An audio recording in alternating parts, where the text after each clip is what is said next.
BMW X1 M35i is the only small performance SUV you ever need. Forget Mercedes, forget Audi, forget Maserati, forget it all. And today I'm gonna tell you why.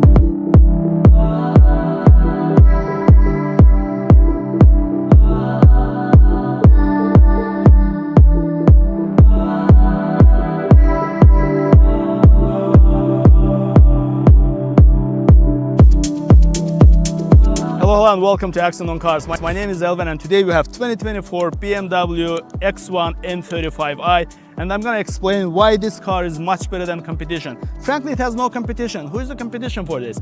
Mercedes GLA 45, sure, it has a great engine, but that car is smaller and nearly not as much practical as this car. Maybe you will say an Audi Q3 with its feminine design. I'm not really sure. I don't think that's a competition. So there is really no competition when it comes to small performance SUVs, and BMW is the king. But there are a couple of things that kind of suck, and more about that in a minute. Okay, the number one reason is the design. Look at this thing. Look at it, guys. It just looks phenomenal. It's just an aggressive, mean, manly looking car. It's the most masculine design in its segment. I hated the previous generation X1 because it looked soft, and BMW fixed everything that was wrong with it, making it the perfect do-it-all daily driver. It's ideal for those who do not want to spend half of their lives driving boring machines. For now, I want to point out a few things in the exterior. The number one thing I want to point out is the quad exhaust tips, which is strange because those are usually reserved for true M cars. I guess this means that we will never get X1 M car, and M35i is as M as it gets. And they're real pipes. Take notes, Mercedes and Audi. It's like Piano black, glossy rear bumper, looks very good, aggressive. Just be careful when you back up, don't scratch it. The anniversary badge looks very sexy. Overall, look at this rear end. Look at it, guys. It's just like so mean, so muscular. I love it. Just make it larger and give it to the X5. That's how much I love this rear end. Like straight lines, aggressiveness. And this kind of compliments isn't something that people give to BMWs nowadays. So I think they killed it with the X1. The rims, I mean, you can't hate them. This particular car is equipped with 20-inch rims, which look very good, but it destroys the ride quality. So that's kind of like one of the bad things I mentioned earlier. Another bad thing is that you have floating rotors. I kind of hate the color matching door handles. I don't know why. I feel like it would have been more contrasted and worked better with like black shades here if they were black too. That could be just a personal preference thing. The side mirrors are huge, informative, and they have this like nice M performance look to them, which look okay. They actually look great. Full LEDs, no laser option available, which is great because laser is one of the useless features on BMWs because they never come on, because there are never ideal conditions for them. I like the front fascia too. I mean, this huge kidney grills kind of suck, but I guess all BMW owners have accepted it by now. That's just the reality. Overall, looks great. The air ducts are functional. They help to cool the engine and brakes at the same time. Another negative thing about X1 is that brand new they sell for over 60, which is a lot of money. But the used ones like this one with low mileage, you can get them in 40s, which is more acceptable. Let me open the hood and talk about the powertrain, and then we're gonna get inside and then we're gonna start driving it.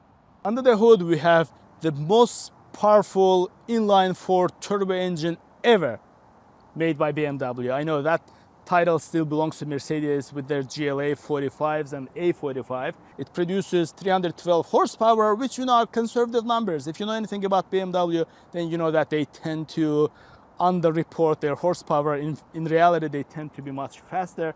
B48 is the engine code. So it has like two less cylinders than B58, but it still has forged stronger internals. So I think in terms of reliability, in terms of like the internals, this engine should be solid as rock.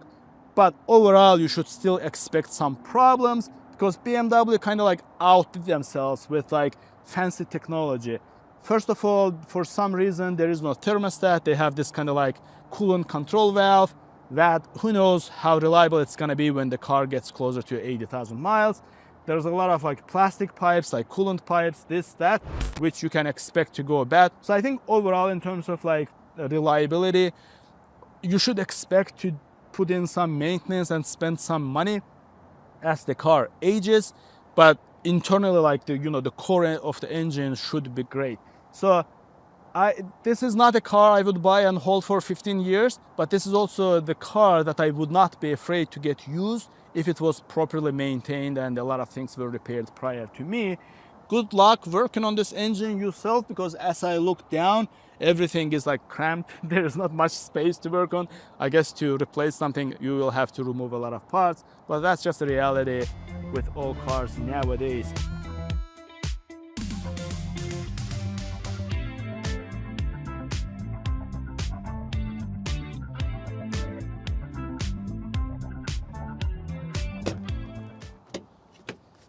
The doors are really nice and heavy. I like it, and they have like great sound when you close them. Oh, it feels like a bank door. The smell. If you have ever been in the new or newish BMWs, you will love it here. It has like typical BMW smell to it, which has a little bit of a tar smell to it because of the fake leather. I don't get it, guys. Explain it to me. Why do we need to use fake leather, contributing more to polluting the planet? It's not like people have stopped eating beef, right? And nobody grows cows just for their skin. We eat the meat, why not use the leather inside? Now, you can get X1 with real leather, but not in the M35i package. I don't think so. So steering wheel, nice and thick, looks great with physical controls, with the like red stripe at the 12 o'clock, straight out of the BMW XM. I love it. I think there are many things in here that resemble XM, like this like piano black controls for the lights and stuff. So really good. Huge gigantic panoramic sunroof, but there are a few things which are kind of cheesy and I don't like it. For example, paddle shifters, nice and big, but they're plasticky and they have kind of like red the stickers on them. Looks kind of stuff that you would get from eBay like 15 years ago and add to your car, and your friends would make fun of you. Nowadays that comes standard from the factory.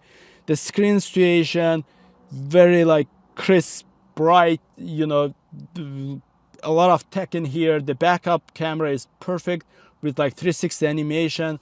You can play video games using your phone, which works every other time.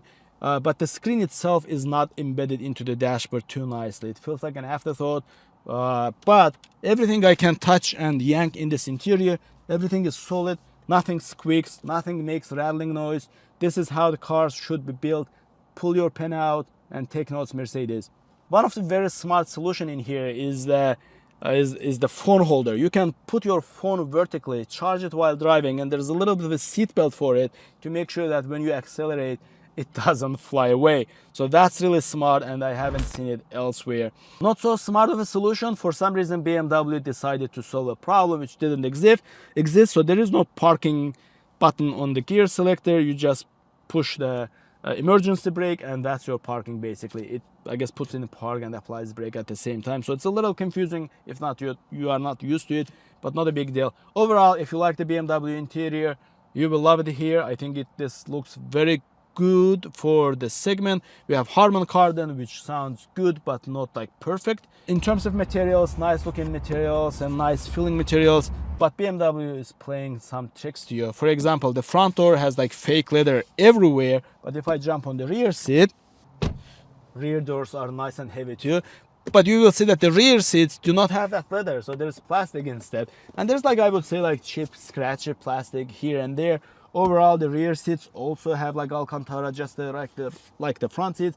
We have BMW M flags and stitching. Looks very good. I gotta say, it looks very good, very comfortable. A lot of space even for tall guys. The sitting angle is perfect. So in terms of interior space and usability, I would say it's 5 out of 5. Now, cargo capacity is also important. If you open the trunk, you will see for its segment, for the size of the car, it has very spacious trunk. It's long, it's wide, and it's deep. You can fit a lot of stuff in here. You can fold the rear seats. They are like 40, 20, 40 foldable. So if you put all three down, you can have a longer cargo. It goes, the trunk lid opens really high, so the tall guys are not gonna hit their heads. And finally, BMW learned from Mercedes, and they added 2 buttons. One for closing the lid, and one for closing and locking at the same time, and it closes fast, so that is really good. All right, let's get behind the wheel and start driving it. All right, guys, let's start driving the BMW X1 M35i. We'll start in normal mode, just you know, to get familiar with the car at first. Let's start in the regular mode.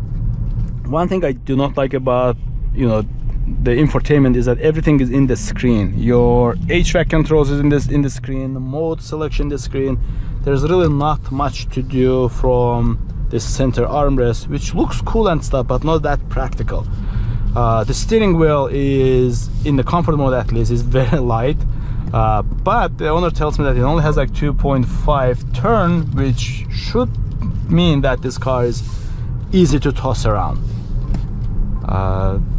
Brakes, linear. I like them. I think they have good stopping power.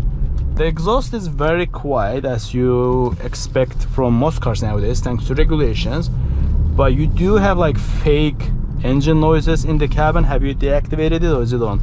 It's off. It's off. Okay, maybe you want to turn it on. I actually want to listen to it. No, the sitting position is really good. The seat controls are easy to reach. On the side, is it manual, right? Oh, I love like that, the center, like what is it, like the knee cushion? Yeah, it's so you can extend it all the way forward and get a lot of support for your knees. And I like that it's manual actually, because I think it's faster than the button. All right, try to get on the highway, I mean on the back roads first. Yeah, hopefully the fake noise comes through. Guys, I know like we hate fake noises, and most people do, and rightfully so. However, I think I hate it more when the noise doesn't match the character of the engine. Since this engine is torquey, it has like 312 horsepower and just you know, shy of 300 pound-feet of torque. I think 2898 or something. I think it's okay. We can accept fake engine noise, especially if it is done properly. Yeah, I'm not a big fan of this kind of like speedometer, tachometer animation, kind of like two lines moving upwards. I'm not really sure, but that is something you will have to accept. In terms of MPG, the owner tells me that he gets what, like up to 40 if you really drive like a grandma on highway. Is that right? If you put it on 55, put it on cruise control, it will get close to 40. Wow. But in the city it's not that great. I guess combined you can expect 26. Is that right? Yeah, I mean, I drive mostly the city, so 20. 20. Okay. Boston gridlock, you get 15. 15. And one more thing, like one more kind of like, I guess, suboptimal thing we have to mention is that the tank is really small, 14 gallon. That's not too much. So the paddle shifters, right? You can downshift using the paddle shifters. You can't kind of like downshift from this gear selector anymore.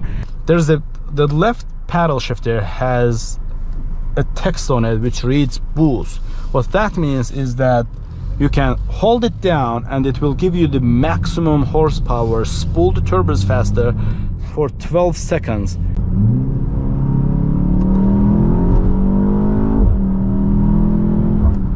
So I pushed and held down the boost button, and you can see the countdown came on the screen. It downshifted to the lowest setting possible, and it accelerated. No, this car, it's very enticing. I feel like that, and I noticed this the moment I opened the door. It kind of like sells, grab the steering wheel, let's go. Like I would say, yeah, I would definitely keep this in sport mode. Maybe not the most aggressive mode, but definitely one step higher than like the comfort mode all the time, because it's pleasant to drive. Like the steering wheel is responsive. Obviously over here in the city I can't test it like at the limit, but it's very fast. It reacts to my inputs fast enough, and just the steering wheel itself, like the diameter of it, the materials, I'm enjoying the brakes. The brakes are very intuitive, powerful, as you would expect from an M Performance brake package. More aggressive, more sporty brake pads, ceramic, metallic or something, but they might be a little noisier. Oh, the head-up display. I didn't even notice the head-up display. You didn't notice the head-up display? No, it's actually cool. I love it. Very bright, actually. Easy to read. I love head-up displays. That's the only thing I feel like BMW's offered much earlier than Mercedes.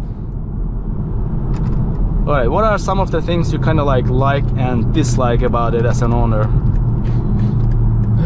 Well, I think we can all agree the infotainment, the nannies, multiple steps to get into Sport Plus mode and disable this, disable that, start, stop. You can't disable it permanently. You have to do it every single time. You know? I want to say the sitting position is nice, the seats are good, at least for my body size. I'm not like too large. I think for like a little bit of larger guys it might be a little narrow, would you agree? But I think like for an average person, they're very comfortable. It's a strange thing, the passenger doesn't get a lumbar adjustment for some reason, but like, I mean, frankly, like, most people probably do not, buying these cars probably don't have passengers like every time. They're probably going to be using this for commuting back and forth from work and to work, and for a driver, yeah, there are all sort of amenities here. Fake downshift noises, love them.